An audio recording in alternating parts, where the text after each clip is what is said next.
Bom dia, meu irmão, minha irmã, paz de Jesus. Vamos partir mais uma vez o pão da palavra. No Evangelho de hoje nós vamos ouvir assim. Quando os discípulos estavam reunidos na Galileia, Jesus disse para eles: O Filho do Homem vai ser entregue na mão dos homens, eles o matarão, mas no terceiro dia ressuscitará. E os discípulos ficaram muito tristes. Quando chegaram a Cafarnaum, os fiscais do imposto do templo foram a Pedro e perguntaram: O mestre de vocês não paga o imposto do templo? Pedro respondeu: Paga sim. Ao entrar em casa, Jesus adiantou-se e perguntou: O que é que você acha, Simão? De quem os reis da terra recebem taxas ou impostos? Dos filhos ou dos estrangeiros? Pedro respondeu: Dos estrangeiros. Então Jesus disse: Isso quer dizer que os filhos não precisam pagar. Mas para não provocar escândalo, vá ao lago, vá ao mar e jogue o anzol. Na boca do primeiro peixe que você pegar, vai encontrar o dinheiro para pagar o imposto. Pegue-o e pague por mim e por você. Meus irmãos, o Evangelho de hoje nos coloca diante de duas coisas muito importantes que às vezes passam despercebidas. Nós aqui estamos diante de um anúncio da paixão. No Evangelho de Mateus existem 3 anúncios da paixão. Aqui Jesus está falando, recordando mais uma vez aos seus discípulos, aos seus apóstolos de maneira especial: eu estou indo para Jerusalém para morrer, eu vou ser entregue, eu vou ser morto. Entretanto, na primeira vez eles não entendem, agora o evangelista diz que eles estão tristes. A consciência de que a nossa vida passa, e quanto mais temos consciência disso, muitas vezes pode nos trazer tristeza. Entretanto, tanto os evangelhos como, de maneira especial, o Papa Francisco, já no início do seu pontificado, e de vez em quando ele recorda isso, nós temos que ter a visão mais longe. A nossa vida não termina no sepulcro, a nossa vida não termina no Horto das Oliveiras, um vale de lágrimas ou um horto de tristeza e de traição. A nossa vida não se encerra com a morte, mas a morte, como escreveu Gibbon em um dos documentos para a comunidade, a morte é uma porta, a cruz é uma porta, que nos conduz a uma vida definitiva, à vida eterna. Então, a consciência para um cristão, especialmente para um católico, a consciência da transitoriedade da própria vida é um sinal de maturidade da fé. Ora, é próprio dos adolescentes arriscar a vida, é próprio dos adolescentes fazer aquelas coisas doidas que a gente, quando já ganha assim, uns cabelos brancos ou perde os cabelos brancos também, a gente não se arrisca tanto, porque sabe que se cair vai doer, vai quebrar, se quebrar um osso não cola tão fácil. A vida fica mais difícil de ser vivida, mas na adolescência e ainda na juventude a gente percebe isso, esse ímpeto, essa consciência falsa de que quase somos imortais. Infelizmente, muitas vezes terminam em tragédias, quando há muitos excessos, excesso de velocidade, excesso de droga, excesso de relações sexuais, sem nenhum tipo de proteção. Não deveria haver nenhuma, mas sem proteção é pior ainda, e às vezes a gente perde pessoas queridas. Eu mesmo perdi uma cara amiga desta forma. Infelizmente, isso acontece na juventude. Entretanto, meus irmãos, a gente precisa ter essa consciência mais madura da fé de que a morte faz parte da vida. Ninguém pediu para nascer e todos sabemos que vamos morrer. A questão é que tipo de visão queremos ter a respeito da morte. A visão mundana: nascemos para morrer, ou seja, não adianta o que você faz, para que constrói tudo isso, Para que se dedicar, para que gastar tempo, você vai morrer. Outra coisa é a visão que Jesus nos dá, mas já no Antigo Testamento temos essa visão mais profunda, porque quem tem fé vê mais longe. São os pagãos que pensam só no imediato, no aqui e no agora, assim, tudo tem que ser na hora. Como se a gente pudesse gostar, comer um fruto, saborear um fruto sem plantá-lo, sem cuidar da fruta que cresce. Bom, no supermercado a gente acha tudo pronto, mas alguém teve que plantar, alguém teve que se preocupar, alguém teve que cuidar da criação para conseguir o leite, alguém teve que esperar a chuva, porque às vezes não vem. Então, a transitoriedade na vida nos coloca justamente nessa perspectiva de que tudo aquilo que eu faço tem um sentido, permanece para depois. A segunda parte do Evangelho, e eu quero ligar com essa ideia daquilo que permanece, Jesus aqui fala do imposto. Naquele tempo tinham dois impostos, o imposto do templo e o imposto do Império Romano. É a famosa Pax Romana, né? A gente te dá um pouquinho de liberdade, vocês pagam um tributo para mim, um imposto para mim, eu mando em vocês e vocês podem fazer algumas coisinhas, né? Um pouco como a gente vê em muitos países ditatoriais ou quase ditatoriais, né? E a gente sabe o que quer dizer o peso do imposto. O imposto é um dinheiro que você dá, mas quando você dá o dinheiro, no caso aqui, é o imposto do templo. Jesus coloca essa dinâmica, os filhos não precisariam pagar. Eu sou o filho. Todo judeu tem que pagar o imposto do templo. Ainda que Jesus proclame que o tempo do templo está para acabar. Né? Os verdadeiros adoradores não adorarão nem em Betel, nem em Jerusalém, mas em espírito e verdade. E, parênteses, dentro da parênteses, nós não temos templo. A igreja, como a igreja de Santa Teresinha, que vocês estão vendo aqui atrás, depois eu vou falar desse telão, ela não é um templo. O templo é onde mora Deus. A igreja é o lugar onde o povo de Deus se reúne. A ideia de templo nós não a temos mais. É uma ideia que pertence ao judaísmo e a outras religiões, que Deus mora naquele lugar. Deus não mora dentro de uma igreja. Nós temos sim a reserva eucarística, onde Deus mora é no coração de cada batizado, dentro de mim e dentro de você.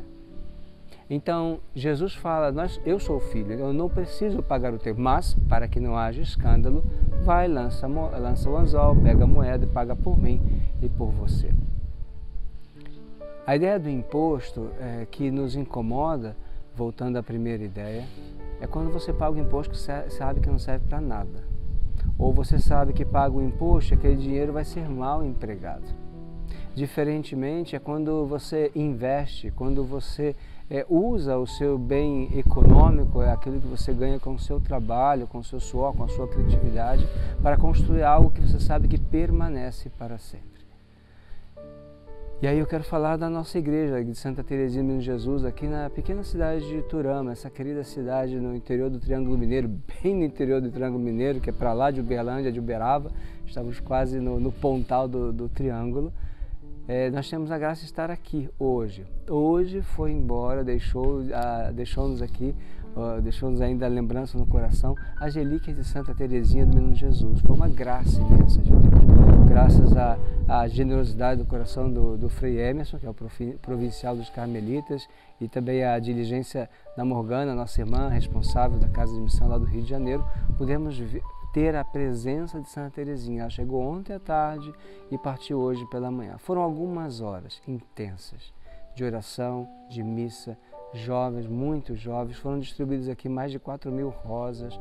Foi uma coisa maravilhosa, momentos de grande oração. Veio um frio que a gente não esperava, né? Já que Santa Teresinha queria que nevasse no dia que ela fez os votos, né?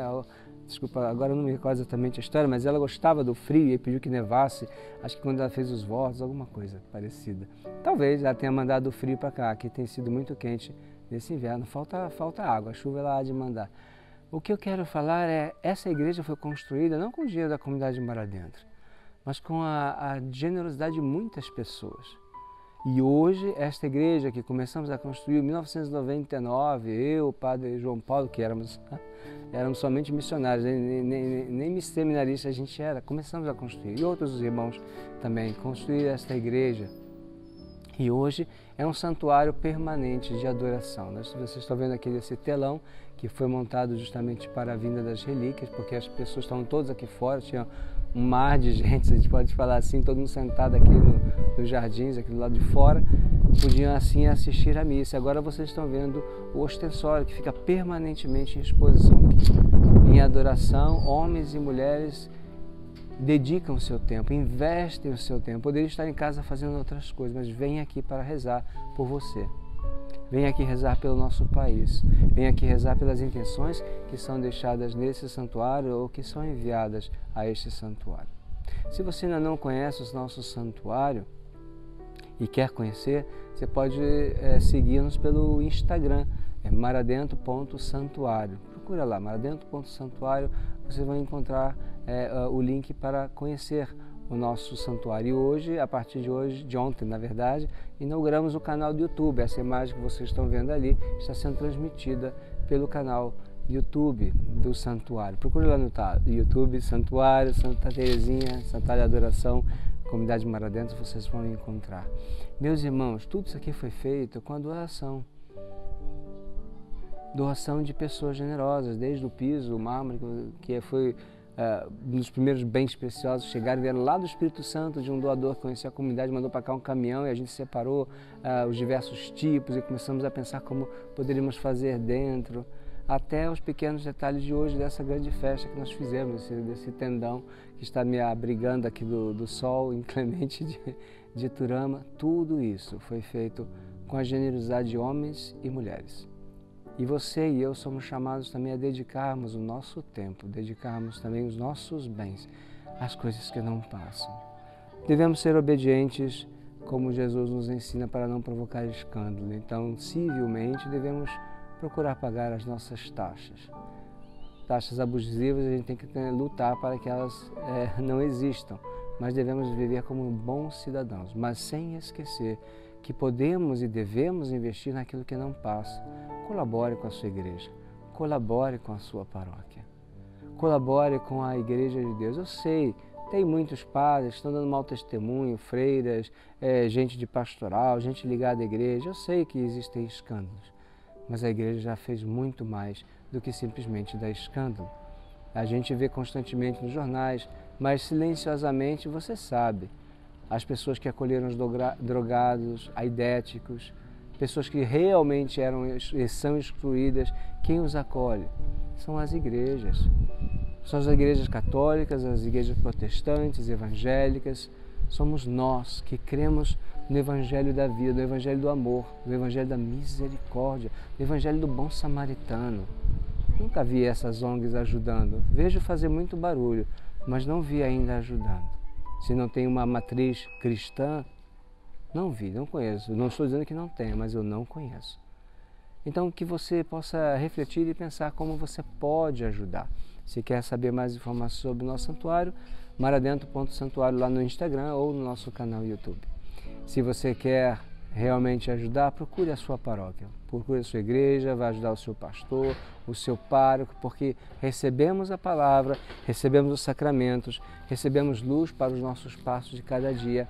É justo, é agradável a Deus dar com generosidade, como diz Paulo.